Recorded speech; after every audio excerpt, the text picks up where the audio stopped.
Hmm. Oke, saya ulang aja ya. Jadi kali ini kita akan membahas mengenai poster. Nah, kita lihat definisinya. Jadi poster adalah media visual cetak berbentuk lembar pengumuman untuk menyampaikan informasi, ya. Nah, informasi bisa berupa macam-macam ya, bisa fakta, ide, atau gagasan melalui penyajian kata, kalimat, angka, dan simbol atau gambar. Nah, seperti yang saya bilang bahwa poster itu dia ada banyak jenisnya. Ada poster film, ya, ada poster eh, kampanye, ya, kemudian ada poster apa lagi? Poster poster kalau kayak orang nyari ya, poster wanted. Nah, itu membuat sayembara. Nah, poster sayembara katakanlah seperti itu ya. Ada lagi poster riset atau kegiatan ilmiah dan semacamnya. Nah, dari keseluruhan jenis poster itu, nah dalam hal ini pada kesempatan kali ini kita akan khusus hanya membahas mengenai poster riset ya dan kegiatan ilmiah karena berkaitan dengan lomba yang akan kita ikuti ya. Jadi kalau poster riset atau poster kegiatan ilmiah itu adalah poster yang sering dipakai di kalangan akademis untuk mempromosikan suatu kegiatan ilmiah ya atau penelitian yang hendak dilakukan. Jadi karena dia sifatnya adalah kontennya adalah mengenai kegiatan ilmiah atau penelitian, maka tentu saja untuk visualisasinya tidak sama dengan kalau kita bikin poster kampanye ya atau poster apalagi tadi saya bilang propaganda, poster film dan sebagainya. Nah, karakteristik poster. Nah, ini berlaku secara umum ya untuk jenis poster apapun. Yang pertama dapat menjangkau halayak sasaran heterogen. Jadi heterogen itu tidak hanya satu jenis orang saja ya. Jenisnya itu maksudnya tidak untuk kalangan tertentu saja, tapi harapannya dia bisa menjangkau bermacam-macam kalangan ya. Kemudian menarik perhatian tentu saja ya, ya kalau kita ngelihat poster ya, kalau sudah apalagi kalau misalkan posternya warnanya mencolok gitu ya, atau mungkin pakai pakai kata-kata yang langsung mencuri hati gitu ya. Nah, itu kan memang karena tujuan si poster ini adalah untuk menarik perhatian. Nah, kemudian bahasa poster, ini kurang A-nya ya. Bahasa poster harus singkat, padat, jelas ya, dan menarik tentu saja. Nah, kenapa demikian? Karena seperti yang kita ketahui bahwa poster itu medianya kecil ya, tidak seperti media cetak atau media elektronik yang lain ya. Karena kecil, terbatas ukurannya, maka bagaimana caranya si pembuat poster itu dia harus bisa merangkum keseluruhan dari pesan yang ingin disampaikan ya dalam bentuk bahasa yang singkat, padat dan jelas ya. Intinya seperti itu. Jadi itu merupakan poinnya mungkin di sini ya, selain kita bagaimana cara kita bisa menarik perhatian halayak melalui penggunaan warna yang kontras ya, ilustrasi yang menarik ya, dan sebagainya. Nah, kemudian bersifat persuasif atau mengajak ya. Jadi karena ini memang basicnya karakteristik poster dari berbagai jenis poster, maka untuk sifat poster itu sendiri dia harus memiliki komponen yang bisa mengajak halayak untuk melakukan sesuatu ya, tidak hanya melakukan untuk mempengaruhi ya, mempengaruhi halayak ramai juga. Nah, kemudian mempunyai kesatuan yang harmonis antara unsur penyusunan poster ya, seperti unsur penyusunan dari teksnya ya, penulisan caption-nya, gambar ya, atau unsur visual yang lain. Jadi karena seperti yang saya bilang tadi medianya dia berukuran terbatas ya. Jadi gimana caranya si pembuat poster itu dia harus bisa merangkum keseluruhan elemen seperti teks ya, kemudian atau unsur visual yang lain ke dalam suatu bentuk atau hasil yang pas gitu ya. Jadi kelihatannya dia harmonis, tidak sekedar dimasukkan semua. Nah, tujuan poster Karena poster ada macam-macam ya, maka tujuan yang saya cantumkan di sini tidak hanya sebatas tujuan memberikan informasi saja, ya. Tadi kita tahu ada poster apa tadi, poster sayembara ya, poster propaganda, poster film, kemudian poster riset dan sebagainya. Jadi kalau kita lihat tujuan dari adanya sebuah poster itu bisa memberikan informasi ya, mendorong adanya respon dari halayak, kemudian memberikan sebuah anjuran ya, memberikan larangan, memberikan peringatan. Nah, misalkan kalau kita bikin poster riset atau poster kegiatan ilmiah, nah itu kan tujuannya salah satunya adalah bisa memberikan informasi ya. Kalau misalkan kita mau bikin poster kampanye, nah kalau kampanye mungkin tujuannya tidak hanya memberikan informasi, tapi bisa juga mendorong adanya respon, ya memberikan anjuran, poster kampanye, anjuran untuk memilih salah satu calon legislatif misalkan dan sebagainya. Ya, jadi tergantung sesuai dari jenis si poster itu sendiri. Nah, karena yang kita bicarakan adalah poster riset ya atau poster kegiatan ilmiah, maka kalau kita lihat komponennya ya tidak jauh berbeda dengan komponen sebagaimana yang kita temukan baik di makalah, esai ya, artikel ya. Jadi tidak jauh berbeda seperti komponen yang kita temukan di laporan penelitian yang lain ya. Jadi apa aja isinya? Ada abstrak ya, kemudian latar belakang penelitian, karena kan dia basicnya memang poster penelitian misalkan ya. Jadi kan memang dikhususkan untuk memberikan informasi seputar riset atau kegiatan ilmiah atau penelitian. Jadi abstrak, kita mulai dari abstrak. Abstrak merupakan ringkasan dari keseluruhan penelitian ya. Kemudian ada latar belakang penelitian, tetap ya kita harus memberikan landasan. Alasan ya kenapa kok penelitian itu harus ada. Kenapa kok kita menyelenggarakan kegiatan ilmiah itu. Nah, itu harus dipaparkan ke dalam sebuah latar belakang. Kemudian tujuan dan luaran. Nah, tujuan disebutkan tujuannya apa? Ya, kenapa kok penelitian itu harus dikerjakan? Kalau tadi kan alasannya, kita bisa cerita panjang lebar. Tapi kalau tujuan biasanya kita sampaikan ke dalam bentuk kalimat yang singkat. Ya, tujuannya apa? Untuk mengetahui cara menggunakan metode A, misalkan, atau untuk mengetahui cara penerapan dari metode A, misalkan seperti itu. Kemudian luaran penelitian juga disebutkan. Luaran itu macamnya ada banyak ya. Kalau kita lihat dari skripsi misalkan yang paling sederhana, bukan yang paling sederhana ya, yang paling sering kita temui yang namanya luaran ada bikin paper, ada bikin produk, ya, ada bikin hak paten.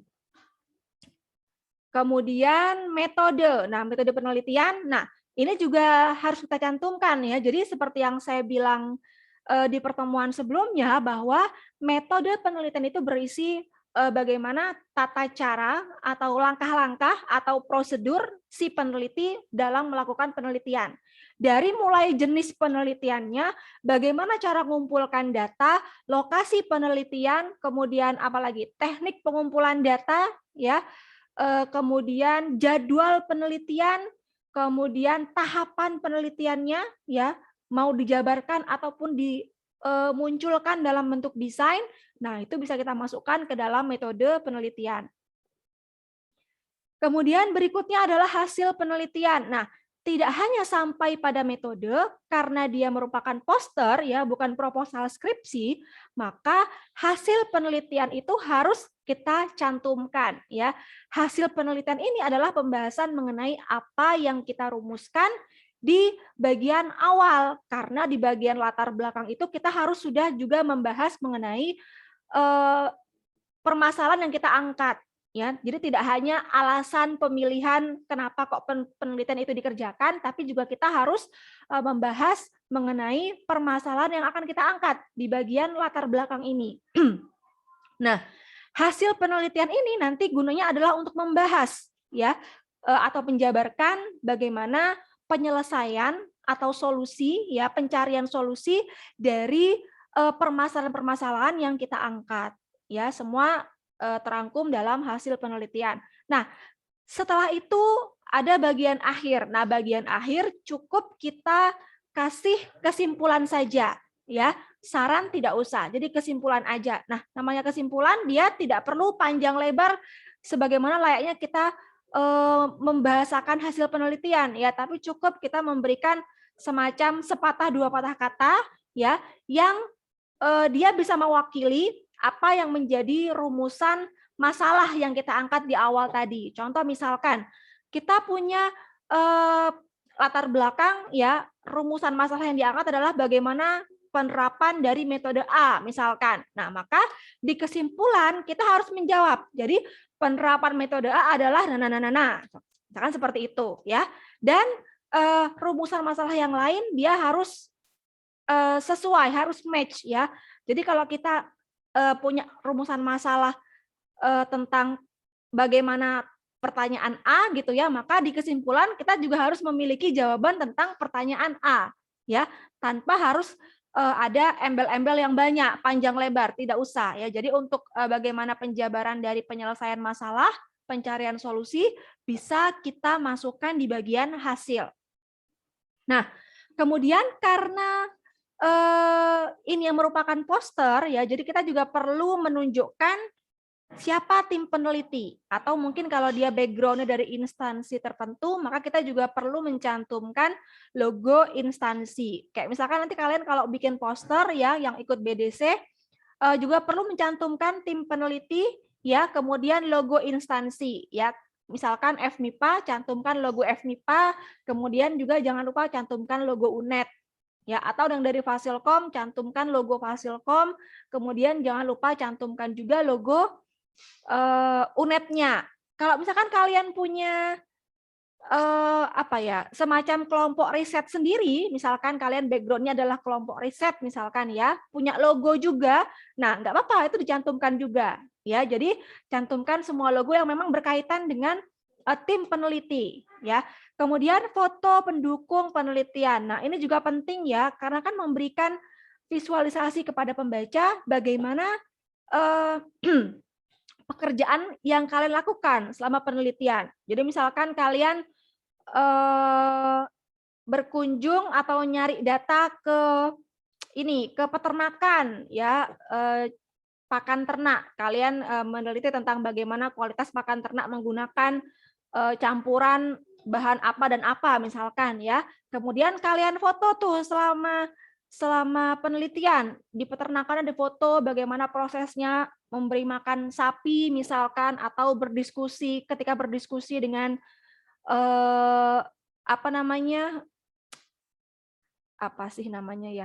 atau ketika berdiskusi dengan para peternak-peternak di sana, ya. Nah, itu juga bisa dicantumkan di situ, ya.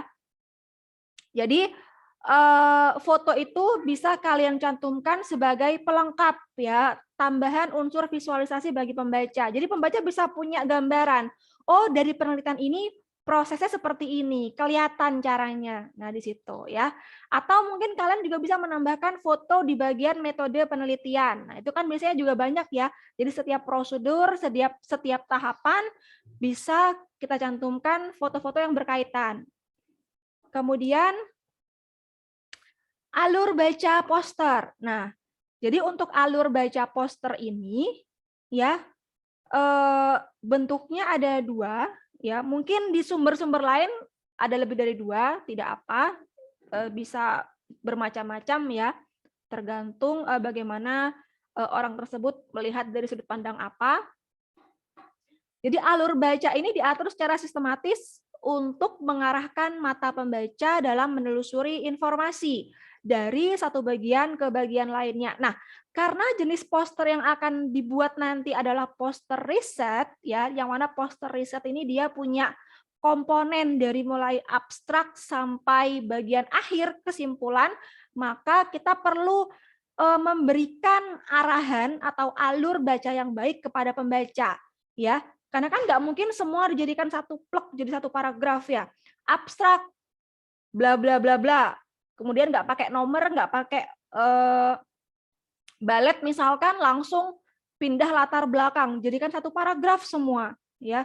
Misal kalian mau jadikan satu paragraf semua yang di sini, dari mulai abstrak sampai kesimpulan. Nah, kan tidak mungkin seperti itu. Jelas kalau seperti itu tidak akan menarik minat dari pembaca, malah akan bosan. Jadi kita perlu pintar-pintar gimana cara kita menentukan pembagian yang bagus gitu ya, yang bisa sekiranya nanti akan menarik perhatian pembaca. Nah, misalkan kita lihat di gambar di sebelahnya ini ya. Jadi ini contoh dari pembagian dalam poster ya. Jadi kotak-kotak ini kita misalkan aja sebagai komponen-komponen dalam poster ya. Ada abstrak, latar belakang, kemudian tujuan ya, apa tadi juga metodologi dan sebagainya. Nah, jadi kalau yang sebelah kiri ya, dia alurnya dari bawah kemudian pindah ke atas ke bawah lagi. Kemudian yang sebelah kanan dia belok-belok ya, jadi kiri ke kanan, ke bawah ke kiri, ke bawah ke kanan dan seterusnya. Nah, nanti silakan kalian mau mengikuti contoh alur yang mana. Yang jelas perlu dipikirkan matang-matang ya bagaimana caranya, bagaimana membuat alur yang pas agar sekiranya para pembaca tidak kesulitan dalam memahami prosedurnya. Ya, memahami prosedur atau tahapan dari kegiatan ilmiah atau riset yang kalian lakukan. Ya, jadi kita perlu memperhatikan matang-matang gimana cara kita naruh kata-kata, naruh narasi, naruh gambar ya. Kemudian cara pembaca agar bisa mengikuti alur baca dengan baik ya. Nah, itu perlu kita perhatikan. Nah, kemudian kelebihan dan kekurangan. Ini tambahan informasi aja. Jadi untuk poster ya ada 2 kategori, ada kelebihan dan kekurangan pada saat pembuatan, kemudian ada kelebihan dan kekurangan saat penggunaan. Jadi ini kita bandingkan dengan mungkin media cetak atau media elektronik yang lain. Misalkan pada sesi pembuatan ya, kelebihannya apa? Pertama, dapat dibuat dalam waktu yang relatif singkat karena mungkin memang bahan yang dimasukkan tidak banyak ya, jadi bisa kita nilai bahwa pembuatannya cukup tidak lama ya, tidak cukup lama. Kemudian bisa dibuat manual ya dengan menggunakan gambar sederhana tanpa kita menggunakan tools yang lain, misalkan ya kayak pakai Adobe ya atau pakai Paint biasa ya. Jadi tanpa kita menggunakan tools seperti itu pun sebenarnya kalau misalkan teman-teman jago gambar, jago desain ya, nah itu bisa kita buat sederhana ya pakai tangan ibarat seperti itu. Kemudian bisa mengangkat tema realitas masyarakat. Jadi kembali kepada jenis poster karena dia jenisnya ada banyak ya. Yang paling sederhana kita bisa angkat tema yang terjadi di sekitar kita ya. Jadi realitas masyarakat yang terjadi di sekitar kita. Kemudian kelemahannya, ya pertama pastinya butuh ilustrator atau keahlian menggambar. Kalau kita nggak mau pakai tools elektronik misalkan ya seperti itu. Jadi kalaupun kalian mau gambar sendiri boleh ya, tapi memang harus dipastikan bahwa gambarnya merupakan gambar yang bagus ya. Gambarnya bisa sekiranya menarik perhatian dari pembaca. Kemudian kalaupun dicetak dia akan harus ada pos yang dikeluarkan ya, ada cost-nya. Ya, itu kalau dicetak. Kemudian saat penggunaan, kelebihannya apa? Dapat menarik perhatian halayak ya, karena ada unsur apa namanya tadi visualisasi yang banyak, ada teksnya, ada gambar, ada warna ya, sehingga nanti dimungkinkan sebuah poster itu pasti akan menarik perhatian. Kemudian bisa digunakan untuk diskusi kelompok ya, dan bisa dipasang dalam artian bisa apa ya, masangnya itu nggak perlu effort yang lebih ya. Kemudian kelemahan pesan yang disampaikan terbatas karena dia medianya ukurannya terbatas, jadi pasti tidak semua pesan bisa kita masukkan. Jadi kita harus pintar-pintar bagaimana cara merangkum ya atau meringkas dari mulai abstrak sampai kesimpulan, gimana caranya bisa diringkas dengan singkat ya, padat dan jelas. Kemudian perlu keahlian untuk menafsirkan. Nah, ini mungkin kembali lagi kepada bidang masing-masing ya. Kadang yang bidangnya matematika mungkin juga perlu keahlian untuk menafsirkan apa yang disampaikan pada poster yang topiknya kimia misalkan ya, dan sebagainya. Kemudian beberapa poster perlu keterampilan membaca menulis. Nah, ini seperti yang saya bilang tadi, tidak gampang kita bisa merangkum ya atau meringkas sebegitu banyaknya pesan ya, katakanlah kita mau meringkas dari satu draft makalah menjadi selembar poster. Nah, itu kan tidak gampang ya.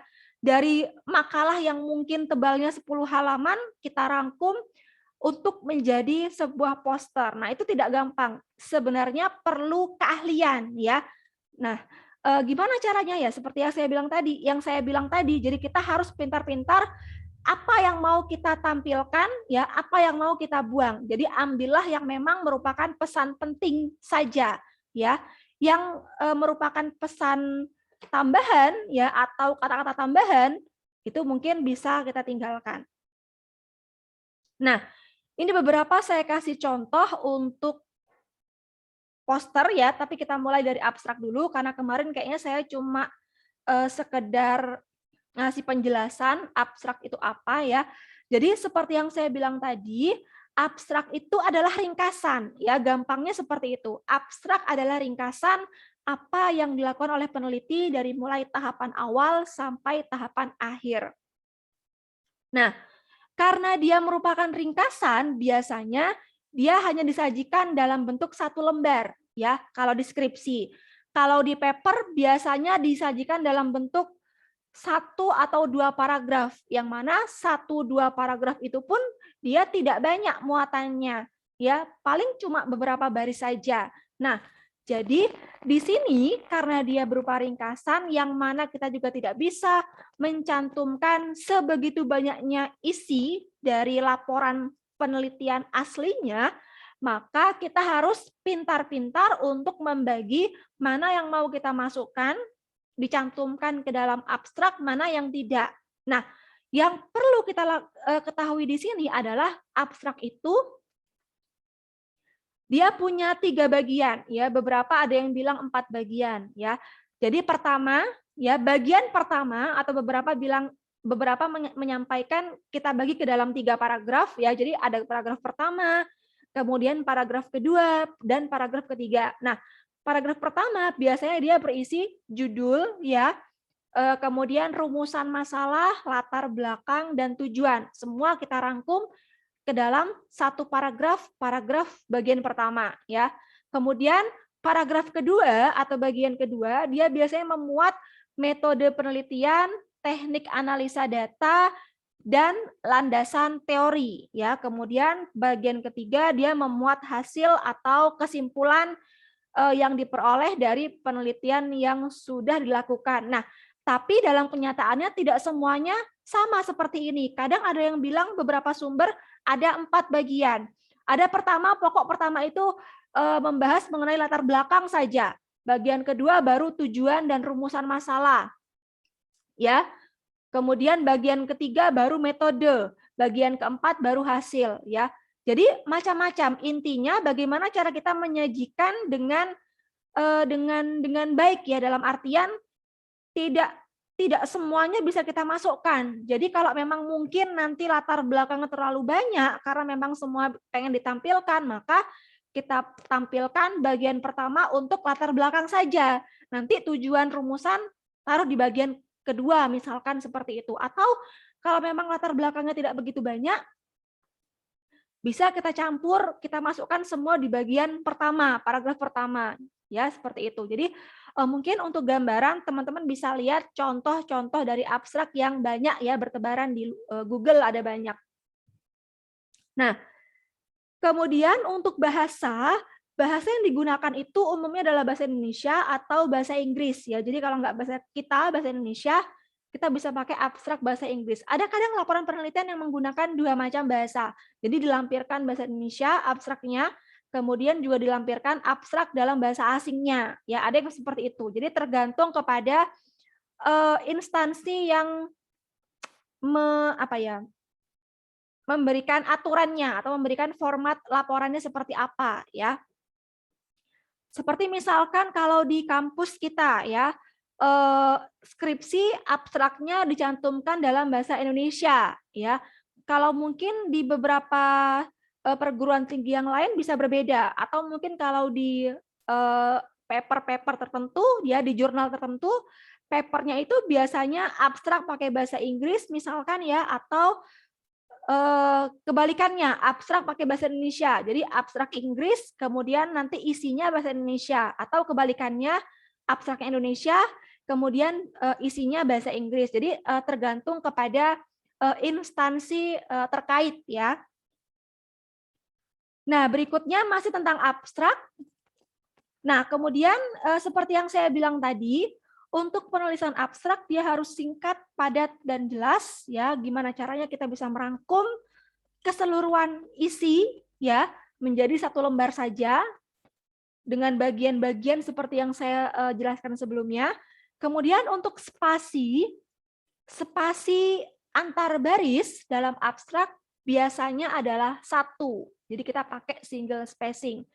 Kalau di penjelasan mengenai isi itu kan bisa 1,5 ya, atau mungkin beberapa tergantung dari bagaimana instansinya. Tapi yang jelas untuk abstrak hampir semua penyedia saya kira ya, baik itu dari jurnal ataupun instansi perguruan tinggi misalkan, dia pasti untuk abstrak ini aturannya adalah 1 ya, spasinya adalah 1. Kemudian untuk jumlah kata yang digunakan, nah ini ada beberapa macam sumber ya. Ada yang bilang maksimal 250 kata, ada yang bilang maksimal 150 suku kata ya. Jadi kembali juga kepada instansinya bagaimana. Nanti kalian kalau mau bikin entah itu mungkin paper ya, ataupun laporan penelitian terkait yang dia harus melampirkan abstrak, silakan kalian lihat panduannya bagaimana ya, perlunya jumlah katanya berapa. Kita bisa ya menghitung jumlah kata pakai word count di Word, itu kan ada ya cara fitur untuk mencari tahu berapa jumlah kata yang sudah kita tuliskan. Jadi tinggal di blok aja misalkan halamannya ya, mana yang mau dihitung, ada berapa jumlah katanya, terus tinggal ya klik word count itu ya, silakan Anda eksplor untuk caranya. Kemudian jumlah kata kunci. Nah, kata kunci ini perlu ya. Jadi kata kunci ini sebagai apa ya?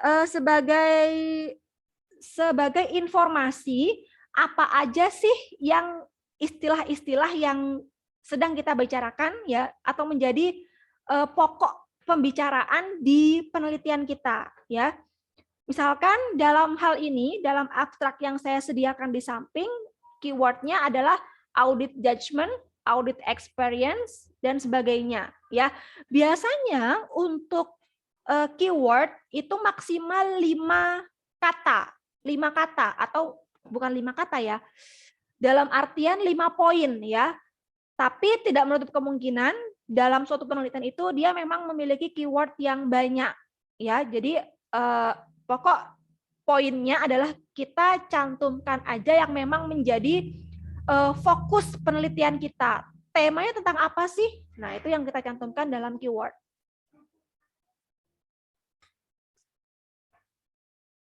Kemudian berikutnya contoh esai. Nah, contoh esai teman-teman mungkin bisa explore lagi lebih banyak ya. Ini contoh yang saya temukan di Google. Jadi kalau esai itu dia bentuknya agak sedikit berbeda ya dengan makalah ataupun poster ya. Kalau esai bagian atas cukup kita tulis judul, kemudian bagian bawah penulisnya siapa ya. Kemudian bagian intinya kita kasih ya penjelasannya mulai dari bagian awal ya, dari mulai latar belakang atau landasan pemikiran ya, kemudian lanjut ke bagian isi, lanjut ke bagian penutup. Jadi intinya kalau esai itu tetap ya sama kayak laporan penelitian yang lain, saya kira ada bagian pembuka, bagian isi, bagian penutup. Ya, bagian pembuka ya isinya seputar kalau dia riset ya seputar landasan pemikiran, ya latar belakang, kemudian rumusan, tujuan. Nah, itu bagian pembukanya. Nanti bagian intinya adalah mulai masuk ke bagaimana metodologi, bagaimana hasilnya. Nah, kemudian di akhir kita kasih penutup ya, kesimpulan. Seperti itu ya. Tapi memang untuk esai ini dia gaya bahasanya agak sedikit berbeda dengan laporan penelitian yang lain. Dia lebih kepada banyak pemikiran-pemikiran. Jadi seorang peneliti itu kalau mau bikin esai ya dia harus banyak menuangkan gagasan ya, gagasan bagaimana cara berpikirnya gitu ya. Tergantung nanti juga dari jenis esainya. Nah, berikutnya adalah contoh poster ya. Nah, ini beberapa contoh poster yang saya temukan di Google. Kalian bisa cari lebih banyak lagi. Jadi, seperti yang teman-teman lihat di sini, tadi saya bilang ya di awal bahwa ada logo, ya, ada tim peneliti, ada judul. Nah, itu kita bisa taruh bagian itu semua di bagian atas, ya. Ada juga beberapa yang naruh logo di bagian bawah pojok. Nah, itu juga ada ya, tergantung nanti gimana caranya kita mendesain sedemikian rupa dari semua komponen teks, gambar, warna ya, yang sekiranya bisa enak dipandang mata ya. Kayak kalau di sini misalkan semua ditaruh di bagian atas. Jadi logo, judul, peneliti semua dicantumkan di bagian atas. Kemudian kalau yang mintanya abstrak, maka kita harus cantumkan abstrak terlebih dahulu. Ya, abstrak kita cantumkan dalam contoh ini misalkan, nah seperti yang saya bilang tadi ya, jadi ada beberapa penyedia itu yang menginginkan abstrak dalam bahasa Inggris misalkan. Kemudian nanti bab intinya dari mulai pendahuluan sampai penutup dia dicantumkan dalam bahasa Indonesia. Tapi ada juga yang sebaliknya. Jadi abstraknya bahasa Indonesia, kemudian nanti bagian yang lain bahasa Inggris. Jadi tergantung pada penyedianya. Nah, dalam hal ini misalkan bagian sebelah kanan, poster sebelah kanan itu abstraknya disajikan dalam bahasa Inggris ya, tapi untuk isinya dari mulai pendahuluan sampai dapus dicantumkan ke dalam bahasa Indonesia ya. Nah, kemudian kalau di bagian sebelah kiri, poster sebelah kiri kita lihat. Nah, ini nggak pakai abstrak, tapi langsung bagian-bagiannya, latar belakang, tujuan, identifikasi masalah, hasil ya, dan sebagainya. Jadi nanti komponen apa aja yang perlu dicantumkan, silakan kalian lihat di panduannya lagi. Misalkan di panduan mintanya abstrak, kemudian namanya ya pendahuluan, kemudian isi penutup misalkan 3 bagian itu aja. Nah, jadi kalian harus ya mencantumkan sesuai dengan yang ditulis di panduan. Cuma nanti pada beberapa bagian, pada isi misalkan bisa kita kasih sub-sub babnya lagi ya. Karena kan kalau diisi kita bahas banyak ya, nggak cuma tentang metode. Bisa tentang sedikit kita cantumkan mengenai tinjauan pustaka ya. Kemudian baru metode, kemudian baru hasil ya. Baru nanti penutup kita cantumkan kesimpulan lagi atau kalau mau tambahkan saran, cantumkan sarannya juga ya. Kemudian kalaupun misalkan teman-teman punya gambar ya, gambar itu misalkan foto penelitian atau mungkin gambar apa ya, gambar kayak kalau di sini gambar chartnya ya, grafiknya dan semacamnya yang sekiranya berkaitan ya dengan topik yang sedang dibahas ya, apalagi kan kalian nanti pasti bahasa mengenai data ya. Kalau data itu kan akan lebih baik kalau kita cantumkan bagaimana visualisasi dari si data, boleh grafiknya, ya, chartnya, atau mungkin diagram lingkarannya dan sebagainya. Jadi gimana caranya kita bisa menyajikan data yang sifatnya angka itu, ya, yang banyak itu, yang ratusan ribuan mungkin jumlahnya, ke dalam suatu visualisasi yang bisa kita lihat, ya, dengan lebih mudah, ya. Jadi maknanya pun akan lebih mudah dipahami kalau kita bisa memvisualisasikan dengan baik. Kemudian contoh berikutnya. Nah, ini contoh berikutnya. Nah, ini kalau kita lihat di bagian kiri ada poster. Ya. Nah, tapi kalau di bagian kiri kita lihat dia posternya mungkin tidak tidak mencantumkan sebagaimana komponen dalam laporan penelitian ya. Jadi dia lebih ke ini ya, lebih ke bermain kata-kata. Bagaimana caranya supaya pembaca nanti bisa tertarik. Nah, itu juga boleh ya. Jadi ada banyak macam dari penyajian poster itu sendiri. Oke. Oke, mungkin itu aja dari saya. Jadi untuk materi hari ini tidak banyak memang sebenarnya ya, karena kita hanya tinggal menyelesaikan materi kita dari pertemuan sebelumnya. Kalau sebelumnya kita sudah bahas mengenai makalah, esai, ya sekarang kita membahas mengenai poster ya. Seperti yang saya lihat di panduan ya, kayaknya yang nanti dilampirkan atau dibuat pun dari 3 itu aja ya, makalah, esai, kemudian poster ya. Kayaknya itu aja ya. Seingat saya itu aja. Jadi dari lomba nanti kalau nggak bikin makalah, bikin esai, bikin poster ya. Ataupun kalau misalkan bikin laporan penelitian aja. Nah, kalau laporan penelitian aja berarti ya komponennya sama kayak kalau kita bikin makalah, cuma kan nggak ada halaman judul kalau laporan ya. Jadi boleh tanpa halaman judul. Jadi cukup disajikan sebagaimana komponen makalah ya, latar belakang ya, pendahuluan, latar belakang, rumusan, tujuan, isi, kemudian metodologi, penutup ya, seperti itu. Jadi sebenarnya untuk laporan penelitian ini dari keseluruhan laporan penelitian ini sebenarnya sama komponennya ya, pendahuluan, isi, penutup. Cuma dari bagian-bagian itu bisa kita jabarkan lebih banyak lagi. Oke, itu aja mungkin untuk hari ini. Ada pertanyaan dari teman-teman?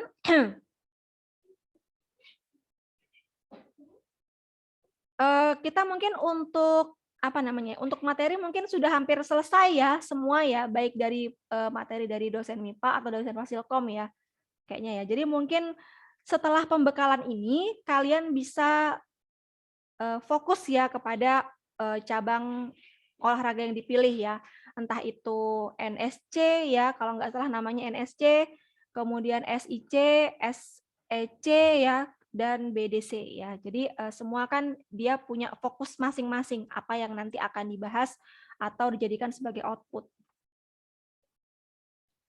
Oke, sampai sini ada pertanyaan? Silakan. Ya, Mbak. Untuk filenya tadi apa boleh di-share, Bu? Boleh ya. Nanti saya share di sini aja kali ya, di chat ini ya, biar enggak lupa. Nanti untuk video seperti biasa saya cantumkan di YouTube saya, karena biasanya kalau saya buat materi, baik materi kuliah atau yang lain, pembekalan, FGA dan sebagainya, saya cantumkan di situ. Cuma kalau kalau di YouTube kan kadang saya nggak nyantumkan filenya juga ya, jadi tergantung kepada ini ya. Kalau yang ini mungkin saya cantumkan di chat aja kali ya.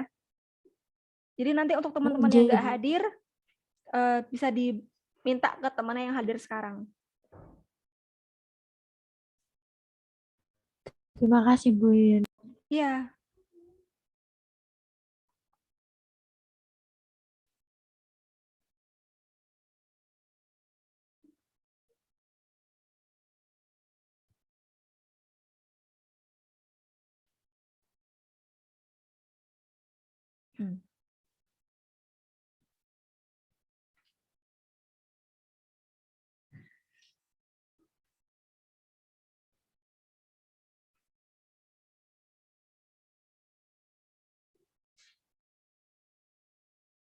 Sebentar ya, saya lupa taruh di mana. Oke.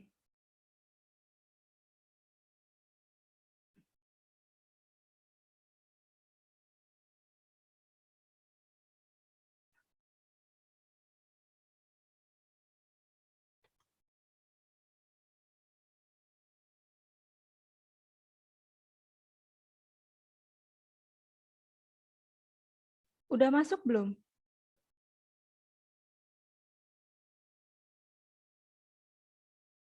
Belum ya? Mungkin masih loading, Bu.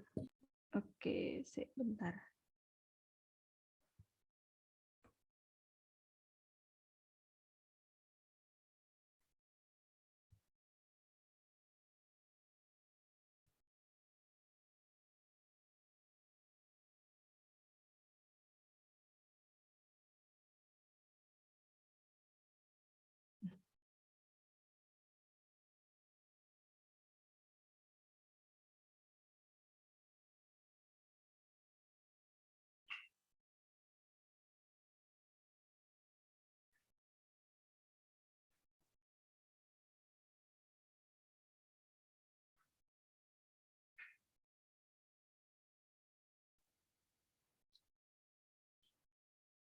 Oke, saya kasih yang terbaru ya, karena ada yang saya tambah tadi.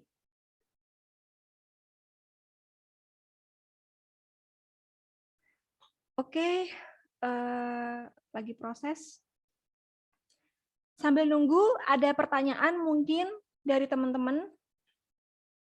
Jadi kayaknya kalau masalah penulisan karya tulis ilmiah, saya yakin pasti semua punya basic-nya ya, karena kan di SMA pasti sudah pernah menemukan materi yang sama. Jadi mungkin tinggal diasah aja, karena kan memang untuk penulisan ini tidak semua ini apa ya, tidak semua memiliki teknik penulisan yang sama ya. Ya, jadi memang untuk menulis itu perlu diasah ya, gimana caranya kita bisa mengutarakan pendapat, mengutarakan gagasan, atau mencantumkan apa yang kita dapat dari rujukan. Nah, itu sebenarnya semua perlu teknik dan perlu jam tayang. Semakin sering semakin sering menulis, ya nanti teman-teman akan semakin terasah ya. Sudah ya, sudah masuk ya untuk file PDF-nya ya. Oh iya sudah. Silakan barangkali diperlukan bisa melihat contoh di situ ya. Tapi terlepas dari itu pun kalian bisa masih menggunakan sumber-sumber lain yang bertebaran di sana ya. Ada di Google banyak sekali, atau mungkin mau cari contoh contoh contohnya poster ya, gimana cara ngedesain yang baik ya. Itu banyaklah contohnya di Google ya, banyak sekali. Atau kalaupun nanti mungkin yang bikin poster kesulitan mendesain, saya pikir pasti diperbolehkan ya kalau kita pakai jasa desain dari luar ya. Kayaknya pun boleh seperti itu ya. Yang penting kan apa yang kita tampilkan itu kan merupakan buah pikiran kita. Tapi nanti bagaimana mengatur tata letak ya, kemudian gambar, warna dan sebagainya. Kalaupun kita tidak bisa, misalkan ya kita bisa minta bantuan kepada jasa desainer seperti itu. Ya, saya pikir tidak apa seperti itu. Tapi akan lebih baik ya memang kalau kita semua ngerjakan sendiri ya.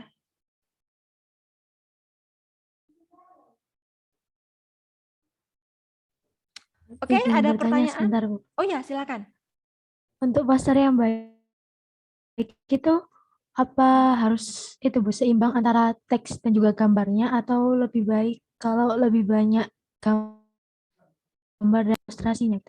Oke, ini sebenarnya tergantung juga ya Mbak ya. Kadang ada beberapa penyedia atau mungkin ada beberapa pembahasan dari penelitian itu yang memang tidak bisa kita cantumkan kata-kata aja.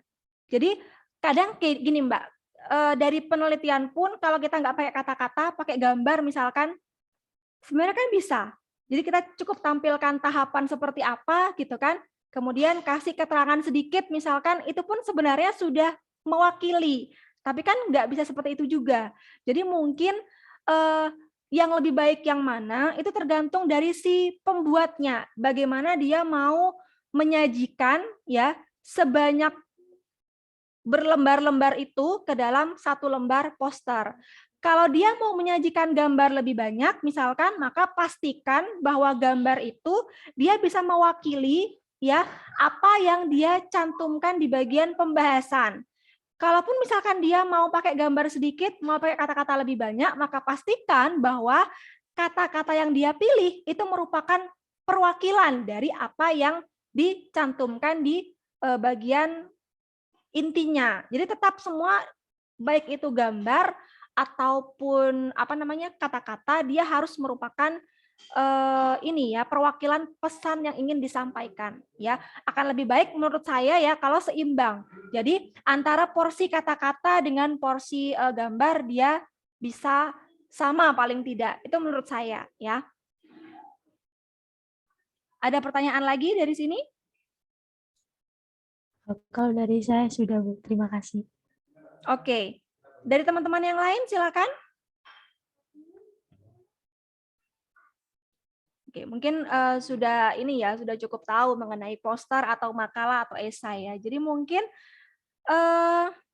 karena udah nggak ada pertanyaan lagi, bisa saya akhiri ya.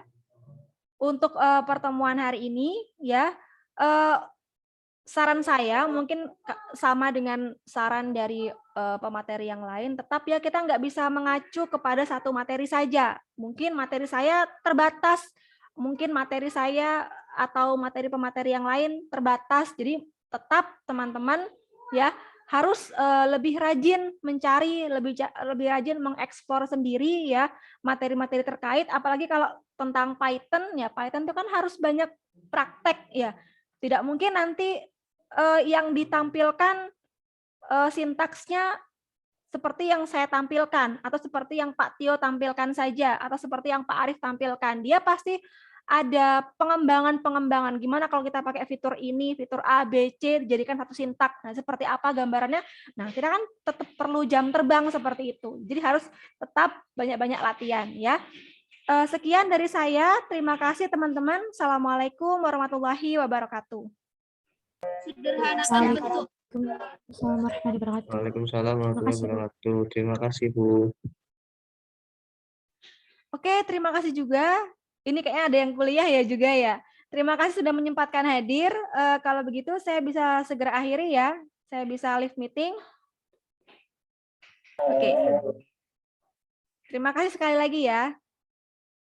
Terima kasih juga, Bu.